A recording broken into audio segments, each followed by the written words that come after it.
Hello, I'm Dr. Ian McCullough, and this lecture is on social network analysis in the church. There are a number of reasons why we study social networks. It could be just for the simple study of sociology and understanding how people interact together. We can also apply it in an organizational or business setting to organizational behavior. It's often used for influence like public health, propaganda, marketing. We are having a rise of using it for social media, and social media companies use discoveries and algorithms from social network analysis to improve activity on their sites. And it's also just an interesting area of math and computer science. So when I show you a social network, which is defined as people and relationships between them, so in this case, all of the dots you see here represent individuals, and the lines represent some type of relationship, whether it's friendship, time together, familial relations. In this case, it is reported friendship. When you look at this group, how many subgroups do you see? Now, most would see about 4 subgroups. And when I ask, how are they clustered, or what defines some of these subgroups? Well, the natural answer would be, if you look at this at the answer key in the upper right, you'll see that the 2 clusters that are kind of peach and purple are 7th and 8th grade, which we would understand to be middle school or junior high. And the other colors, the 9th through 12th grade along the bottom, would then be high school. Well, that can kind of explain the top 2 clusters and the bottom 2 clusters, but what about the left and right sets of clusters? Well, if I show you another image of the same network, this time we've color-coded it by race, where the yellow dots represent white students, the green dots represent black students, and the other are mixed. Now, this is from an older study of a countryside school district, but now we can see that is another clustering factor. And so one of the first principles of social network analysis is, if you were to have people making relationships randomly, there would be no clustering.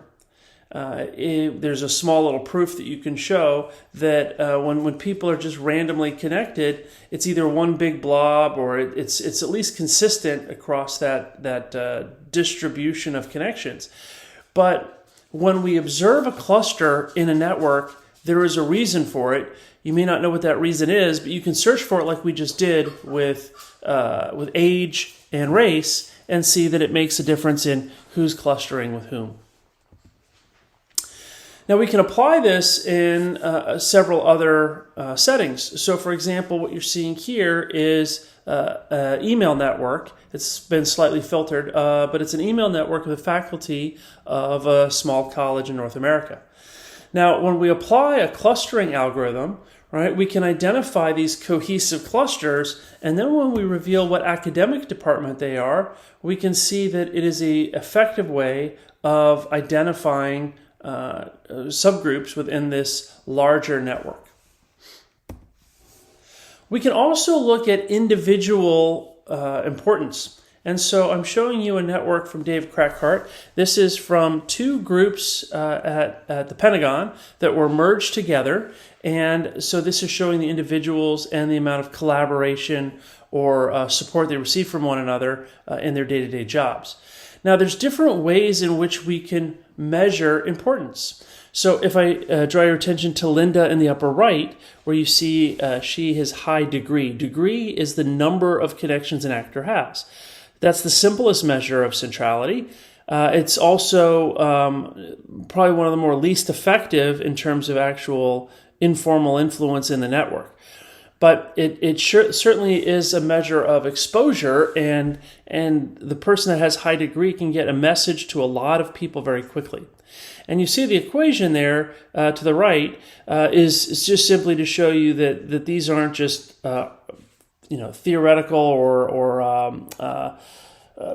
philosophical concepts. There's actually ways to quantitatively measure the level of influence that individuals have in the group.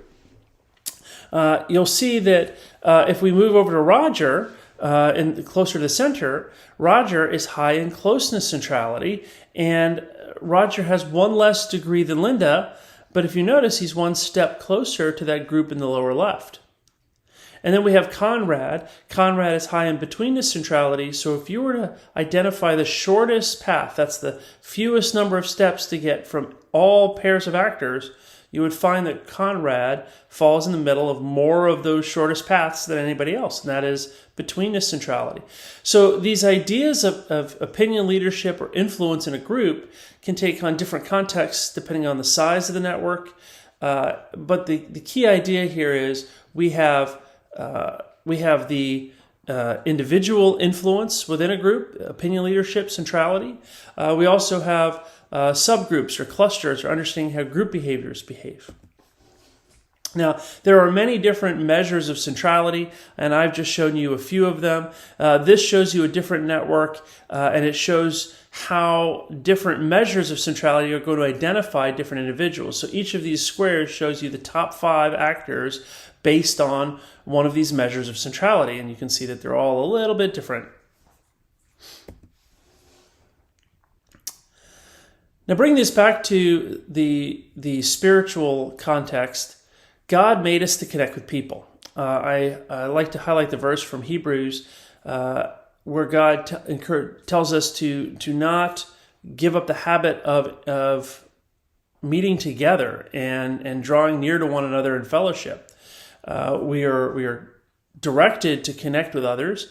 I would even argue that, when Jesus says, what's the 2 greatest commandments, right? Love the Lord your God, but then love other people, right, is the second one. And all of the commandments and all of the gospel hangs on these 2 principles.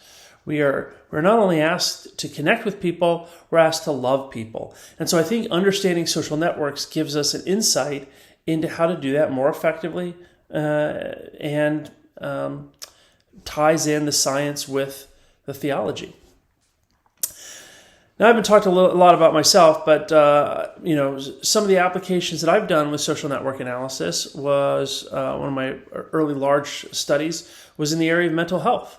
And I took an infantry brigade that's about 1,000 soldiers that was getting ready to deploy to Afghanistan, and we were able to do full psychometric evaluations of depression, PTSD, suicidal ideation prior to their deployment, 2 to 3 months into their deployment to Afghanistan, and post-deployment, so we could see the emergence or the onset of these mental health disorders occurring in a large group of people.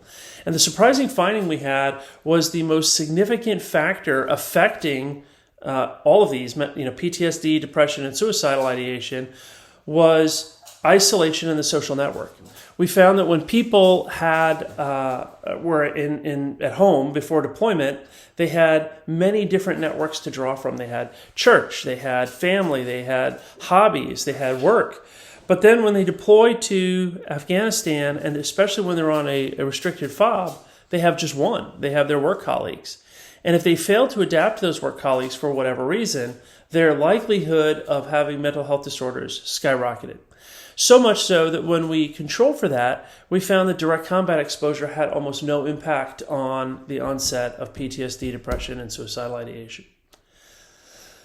I've extended this to studying risk factors for HIV and other sexually transmitted infections.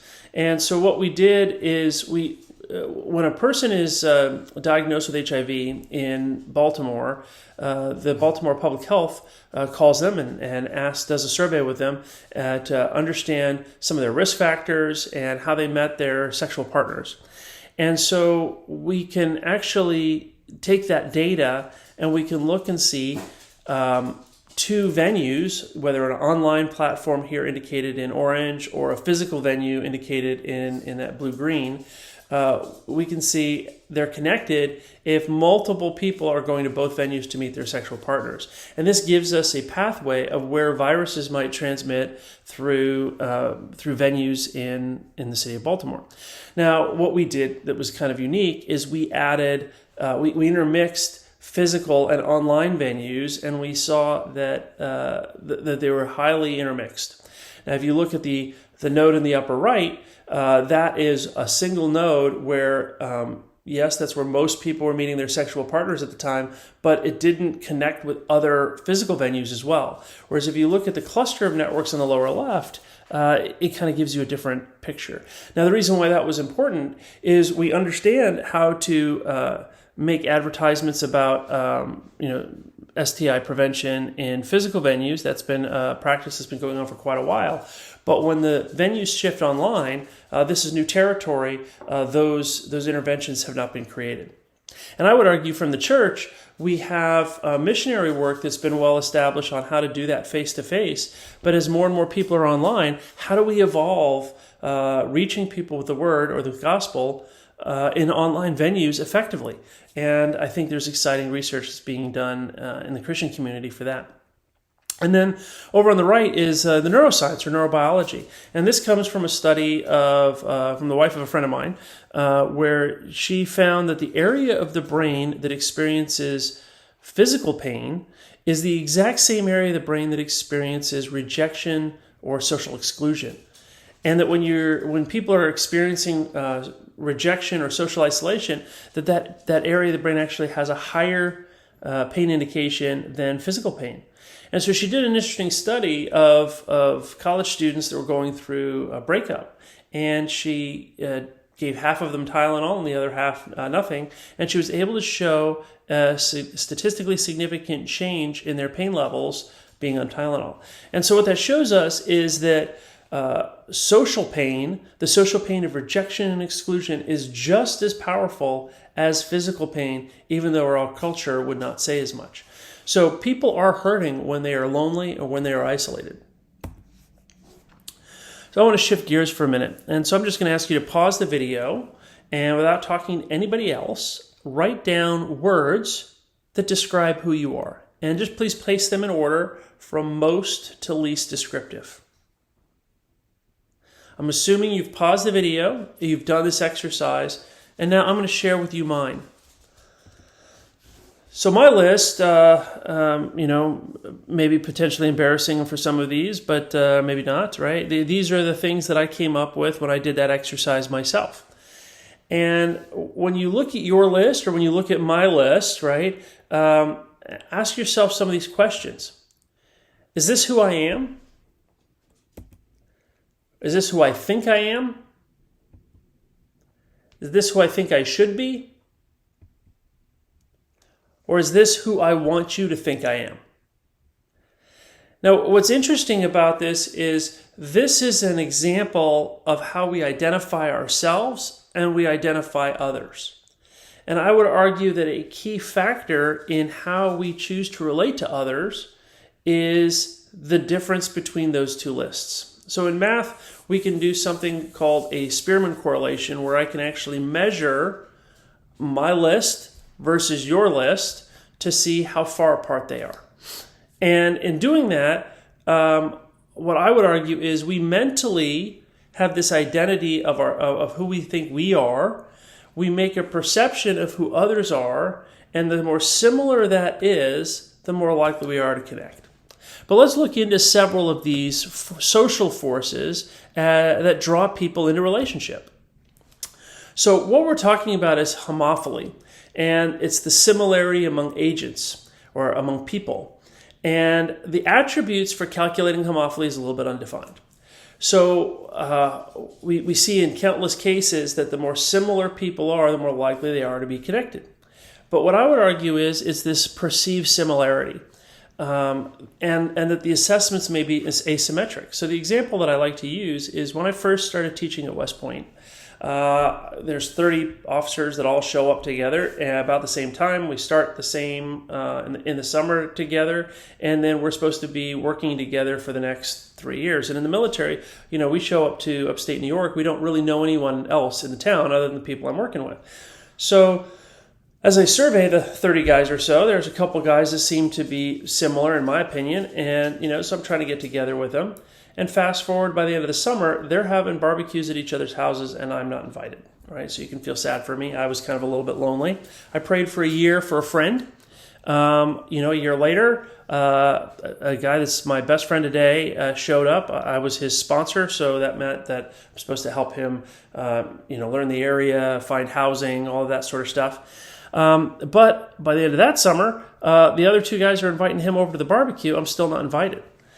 Now, what I didn't tell you about those three individuals is all of them were African American. And I'm not saying that they were racist or bad or anything like that, but to the first two guys, being African American was a strong part of their identity. They were heavily involved in the National Society of Black Engineers, and they were involved in organizing Black Appreciation Month, and these are all good things. It was just a key part of their identity. And so for me, as you saw, there were other attributes, right, that were much higher on my identity before racial makeup hit the list. So I felt similar to them, but they did not perceive me as similar to them. Now, the third gentleman that came, my friend, for him, number one on his list was being a Christian. In fact, when he was in grad school, getting his graduate degrees in mathematics to teach at West Point, he also went to seminary and became an ordained Baptist pastor. So for him, he saw that the fact that I was involved in the Christian men's group was a much greater sign of similarity than the color of my skin in that particular case. And again, none of these people were overtly racist, or I think even unconsciously racist in any way.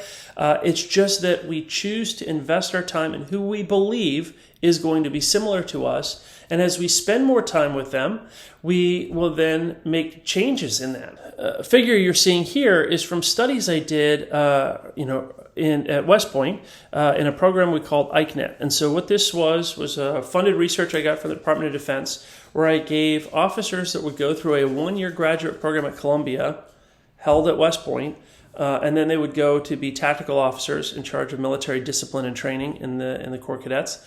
And so as they would go through their one-year graduate program, I would give them a BlackBerry in exchange for completing my survey and giving me permission to monitor their email communications, telephone communications, and face-to-face interaction. And so what you're seeing here is change. We can look and see how the networks evolve over time. And what was interesting is there's always this high level of change for about the first 5 weeks, and then that level of change stabilizes.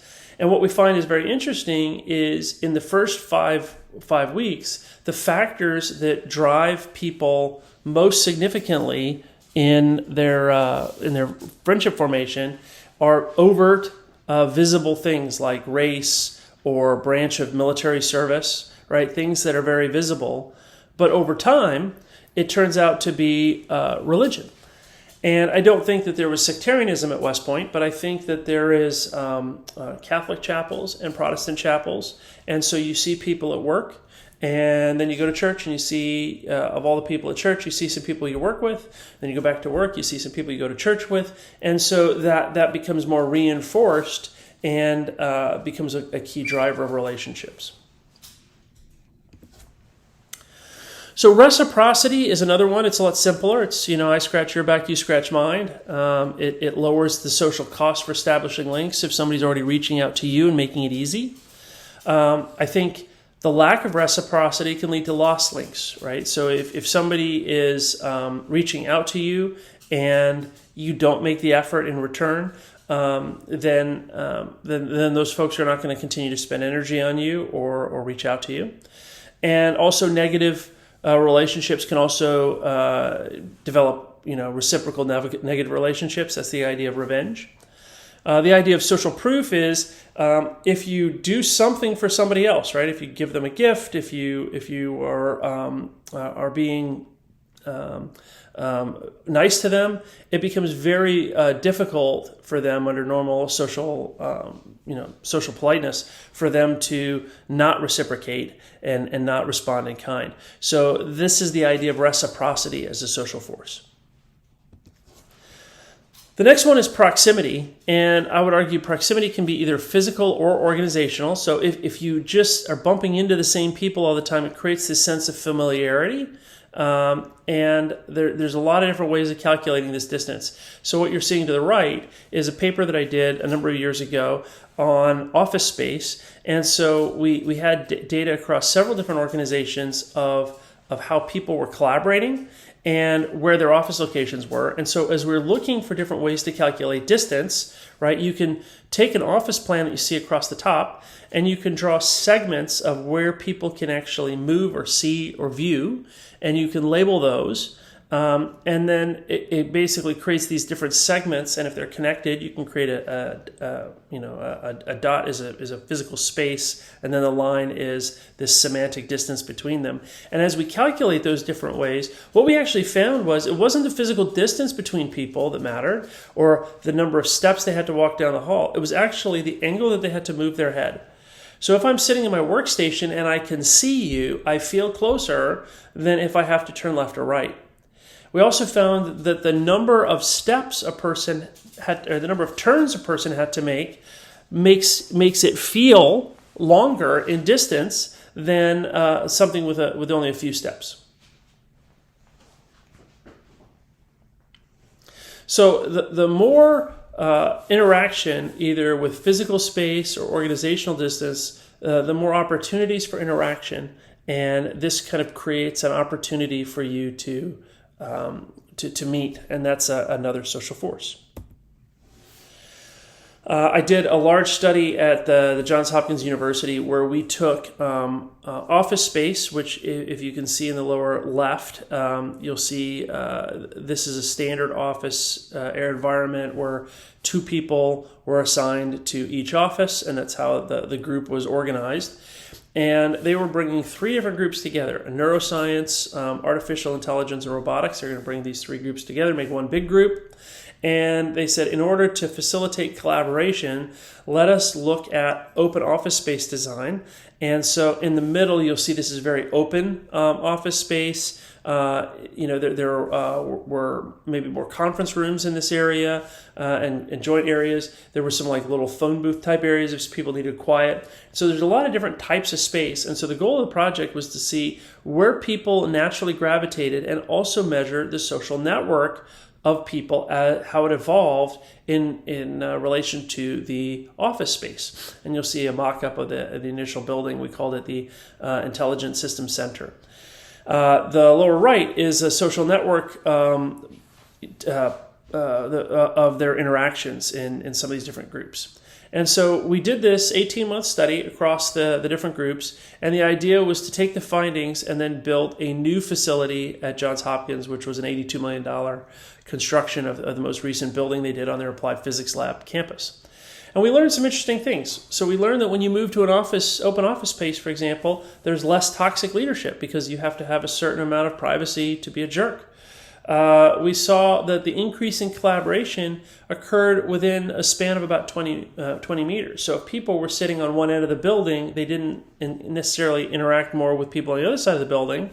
But if they could see their colleagues within about a 20-meter range, they were more likely to start interacting. We also observed positional disadvantage. So if I am setting my office up and I'm looking out the window at the trees, right, and I don't see my colleagues, right, my likelihood of interacting with them goes down versus the person that kind of was on the other side of the desks, right, with their back towards the trees. That kind of works. We also see that open office plans are disadvantageous to women. Women tend to feel a greater pressure to get dressed and look a certain way than men do. And so that becomes an issue. Then we also see that sometimes like high heels, for example, are distracting if they're clicking along the floors that are not carpeted. We also saw that there was a very huge value to the collaborative space in terms of people working together and actually doing projects. So the way we shape our space has a huge impact, not just on our work habits, but on actually our ability to form relationships and connection within the office. Prestige is another one. Prestige is your status, your WASTA, how important a person is, and it is culturally dependent. So somebody who epitomizes cultural norms and mores. So in the military, it's going to be like the airborne ranger. How many military schools have you had, or have you been to combat, or those sorts of things. But in sports, it's who's going to be the most competent athlete on the field, right? Who's got the biggest celebrity status. Celebrities are a form of prestige. An academic, it's how many research papers have you published and how many research grants have you brought in, right? So in every discipline or every range, there is something that makes somebody more prestigious within the cultural context of that group. Now, I have not studied that in the church to understand what those are, but we might be able to kind of make some pretty good guesses, and I will leave that to you to do. Prestige can also be lost, and people do not want to lose prestige.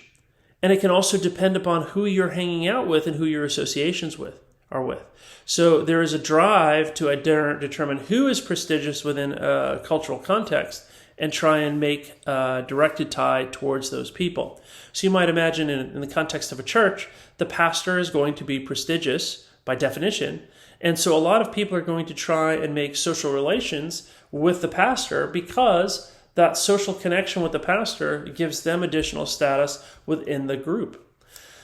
The responses to prestige and the way people behave in this is very complex and counterintuitive. And there was a great project that my friend Dan Halgen did on the rapper diss network.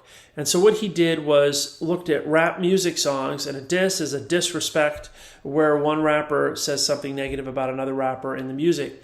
And what he found was very complex dynamics. Generally, if you're disrespected in a song, your prestige goes down, right?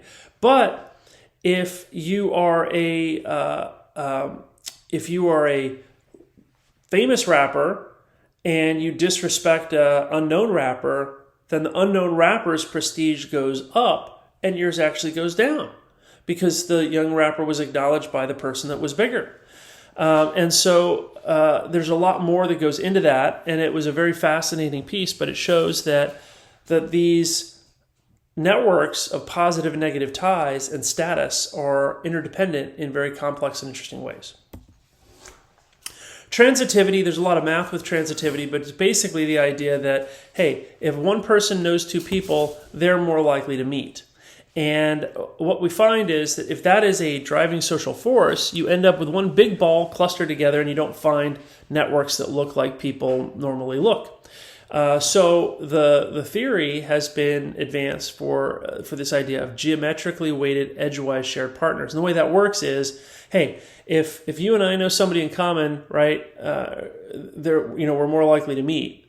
If we know two or three people in common, we're more likely to meet. But if we know like 30 people in common and we haven't met yet, maybe there's a reason for that, right? Maybe there's something going on. And so what ends up happening is the marginal return of the number of additional shared connections doesn't have the same weight.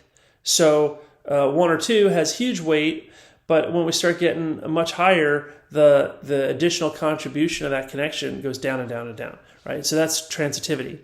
And then balance is this idea of a friend of my friend is my friend, a friend of my enemy is my enemy, enemy of my enemy is my friend, right? So when you look at the positive or negative ties in a triad and you multiply them all together, a balanced triad is positive. Whereas if there's an odd number of minus signs, it's a negative. And what does that mean? Well, let's say that a person has two friends and you have two friends and they don't like each other. How do you feel? Right? You spend time with one, they're talking bad about the other friend, or you can't all get together as a group, right? It can be awkward. And that's a cognitive dissonance that people don't like. And so it causes them to either distance themselves from the relationship, or the two people that don't like each other have to get along and change their relationship. And there's a lot of things where balance theory plays in. You can think about it in family dynamics. You can think about it with couples going through divorce. So balance is an important social force. So those are the 6 social forces. I'd like to do another exercise. How many meaningful conversations did you have yesterday? Now, a meaningful conversation is more than, hey, how are you? It's where you're talking about something that's going on in your day, talking about a problem that you're trying to face or deal with. Maybe you had coffee with somebody, right? If you think about a typical day, if you had an unusual day, go back a couple, but how many meaningful conversations do you have in a day? I'm going to assume you've paused, you've done this exercise, we're going to go on. So the next question I want you to ask is what social media platforms you use daily, and then to estimate, you don't have to look it up and get an exact number, but just estimate how many friends or connections you think you have on the social media platform you use the most. It could be Twitter, it could be Facebook, right? It could be Instagram, whatever you're using, right? It could be LinkedIn. Think about how many you have today. I'm assuming you've paused and you've done that exercise. Context matters, because I'm going to assume that the number of social media connections you have is very different than the number of meaningful conversations. And so to understand that, I like to go way back to the 1920s when this idea of a manager's span of control was introduced. So when I introduce how many meaningful conversations a person has, typically, and I've done this across numbers of classes, software developers might mention about 5 to 6 a day. Managers might say that they have 15 to 20 conversations a day. These are all pre-COVID, of course. But when you ask about social media connections, depending on the age and time on the platform, people are going to report somewhere between 500 to 2,000 connections is most common. And so the idea here is relationships take time and resources. And so when you're dealing with a meaningful conversation where you have to take time out of your day, talk to somebody, listen, maybe meet in person, right? That is much more resource intensive than you click, yes, I'll accept you as a friend connection, and then you don't talk for years, right? So that context matters. Span of control that you have when you're looking at how many people you can manage or how many friends you can connect with depends a lot on the levels of required collaboration and coordination you have. So if an organization requires people to interact as a team, then span of control, according to Gray Kunis, is about 5 to 6 people. If, however, there's no need for them to interact, right? Like in his example, Sears and Roebuck's, the person in charge of women's fashion didn't have to do a whole lot with men's tools in the 1920s, right? So Sears could have 20 department heads because they didn't have to interact as much under one span of control effectively. So the level of collaboration and the level of relationship is going to actually affect the span of control on who you can manage. There's another interesting idea of where can you see knowledge, resources, and skills across your organization or your network? And so Noah Friedkin advanced this idea of a network horizon. And what he found is when he's asking academics about other academics' work and their peers, he found that the likelihood of somebody knowing the knowledge and resources of people, the likelihood approaches 0 as the distance is greater than or equal to 3. And so what does that mean? That means that an academic probably knows the work of their colleagues that they co-author with and publish with. They might have an idea of 2 steps away of their colleagues, but once you go out beyond 2 steps, right, to 3, the likelihood of knowing their work drops to near 0. And this, while it has not been replicated in academic studies, social media companies have found internally that holds into social media and into a lot of other different networks. So, from a religious perspective, this goes into how well do you know the hopes and goals of people in your congregation? How well do you know their worries and concerns? Are you aware of their mental states, whether they're having joy, anhedonia, depression? Where are they in their walk with Jesus? Are they feeling lonely or isolated? And I would argue that you only have maybe 2 steps in your network to be able to understand what those goals and concerns are. And so it becomes a concern as the network becomes too large or wide, how we actually balance that. So these factors, right, create constraints on community. Now, there's something called the Dunbar's number. Robin Dunbar is an anthropologist who studies primates, and he noticed that the size of primate social groups is correlated to the surface area of the cerebral cortex in the brain. Now, for humans, that would be about 150 people. And so this has been expanded to say the number of people that we can have in our tribe is 150, clan is 50, 15 is superfamily, 5 is close friends. Now that's easy to remember. They're not the actual correct numbers, and I like to go and actually define what some of the correct numbers are because it has implications theologically, as you'll see. So Dunbar actually found that the surface area would estimate about 148 connections in humans. So that 150 is pretty close. When we look at close relations and extending Greg Kunis's work to how many people can you have intimate ties with? What we actually derive is the people, they're going to behave differently when they're alone versus when they're with one person or with two people, or the relationship between the two people, right? Like when you start looking at all the combinations of up to just 6 people, you actually almost exceed that Greg Kunis number. And so, you exceed that Dunbar number for the number of different relationships that can exist among 6 people. And so what we find is that the maximum number of close, intimate friends you can have, right, that really know you is about 6. And then when we exclude some of that behavior, we actually can derive that the interpersonal relationships between people, this would be like somebody you might have like a weekly small group with, is about 18.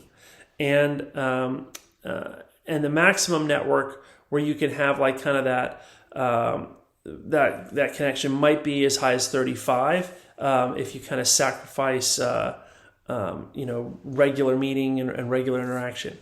But understanding 6, 18, and 148 becomes very important when we start thinking about things like small groups, when we think about having healthy relationships in a church community. In industry, right, we have examples of this where, like the Gore-Tex factory will put 150 parking spots in the parking lot for a facility, and when the parking lot gets full, they build a new facility because they've learned that when they have an organization that it starts to exceed 150, there becomes issues with being able to resolve problems on the factory floor. They don't have that informal leadership working in place. Malcolm Gladwell talks about it quite a bit in The Tipping Point. We can also see this with the size of military companies. The size of an infantry company is about 150, and these are organizations that have evolved over centuries of military warfare to kind of create an optimal organizational size. What we're really trying to do when we design organizations is we want to look at these 2 measures in social network analysis, diameter and density. Diameter is the number of steps to span the network.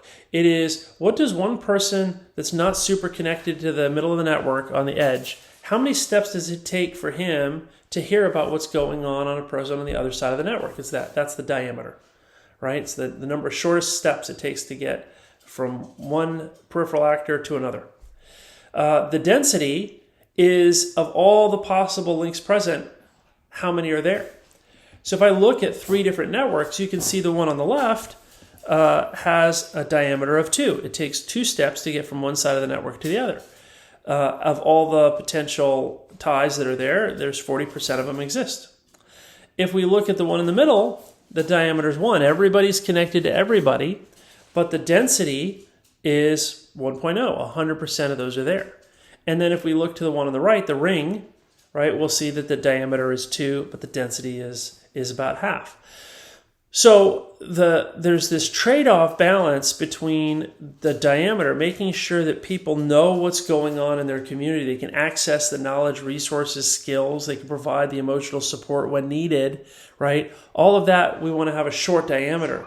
But we also want to have a short density because we're constrained into how big our networks can actually be.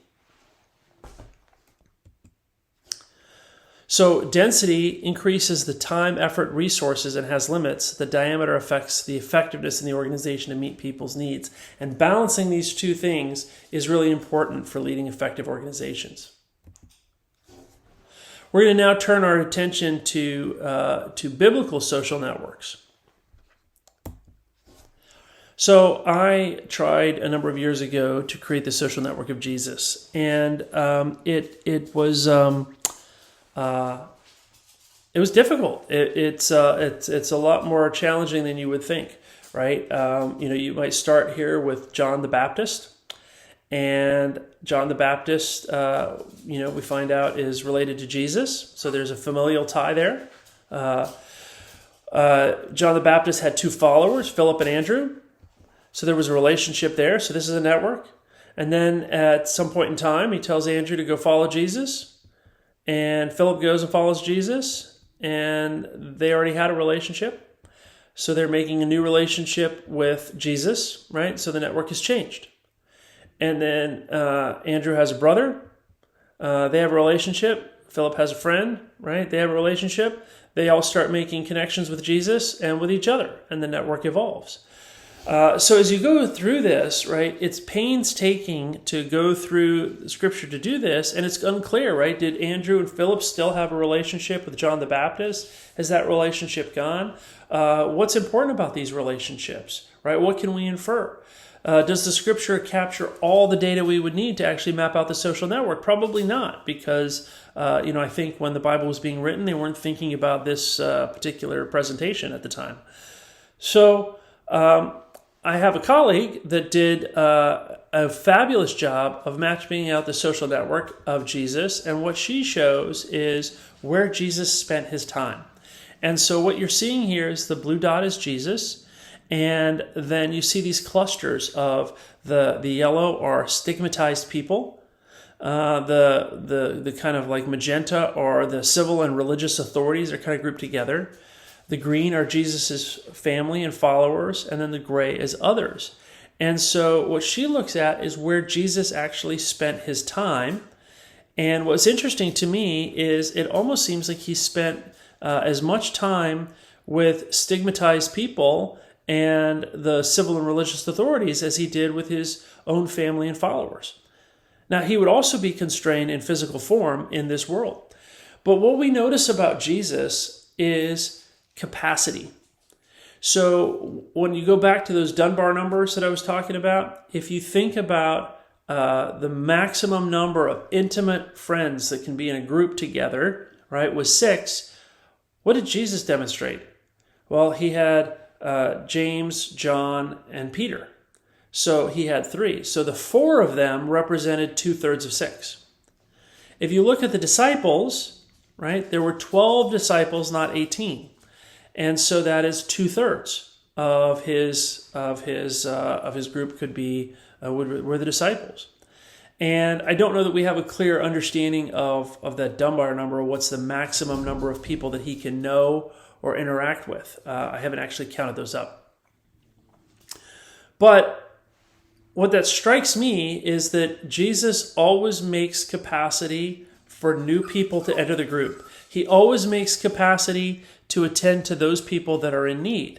And he doesn't fill up too much of his time. And I think that we can learn a lot from that model, not just in do we hit maximum capacity in our small group? Do we hit maximum capacity in our church size? But what about our calendar?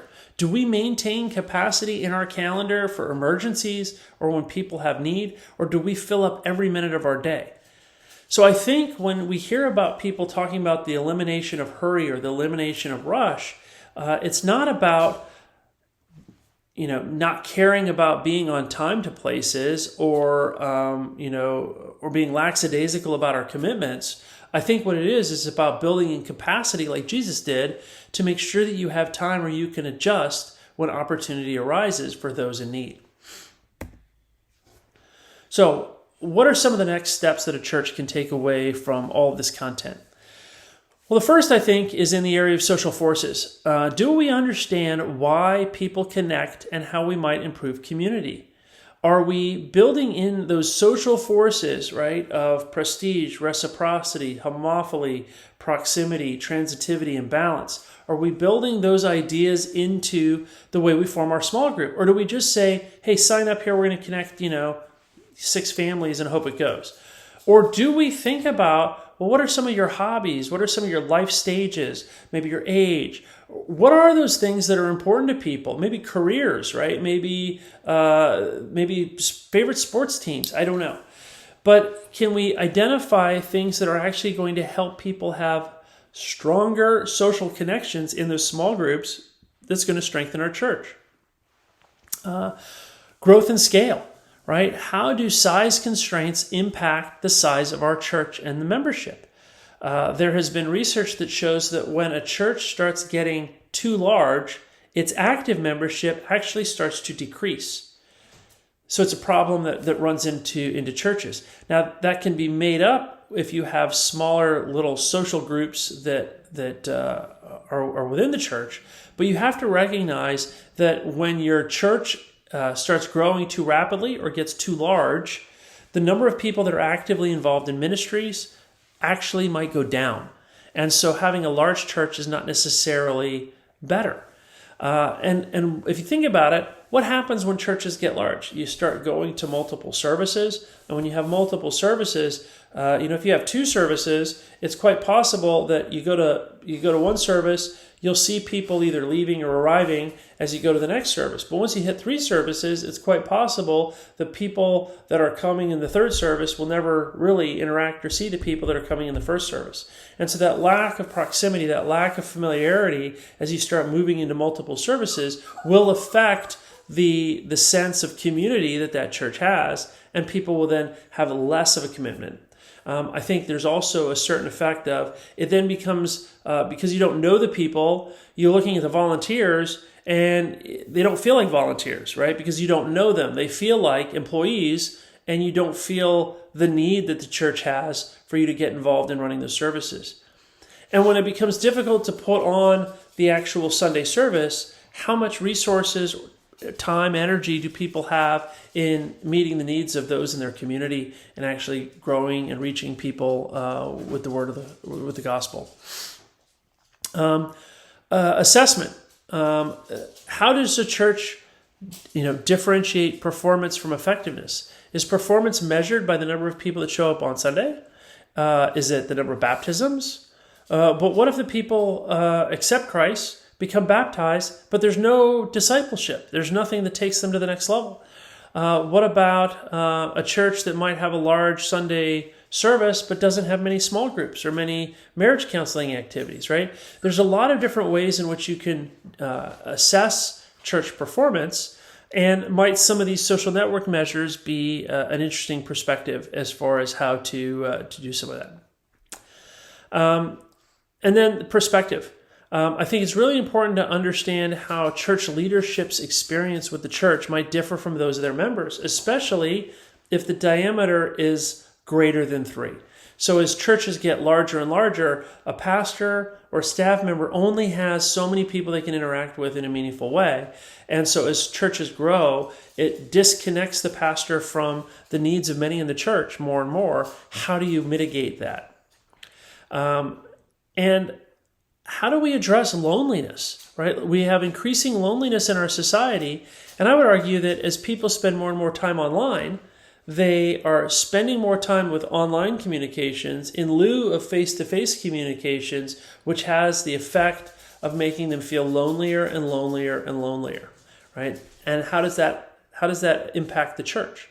Now, I don't have answers for that, but these are just areas to think about in terms of how social network analysis might help inform strategies and approaches for how we think about our Christian faith. I'm Dr. Ian McCullough, and I appreciate you taking this time with me.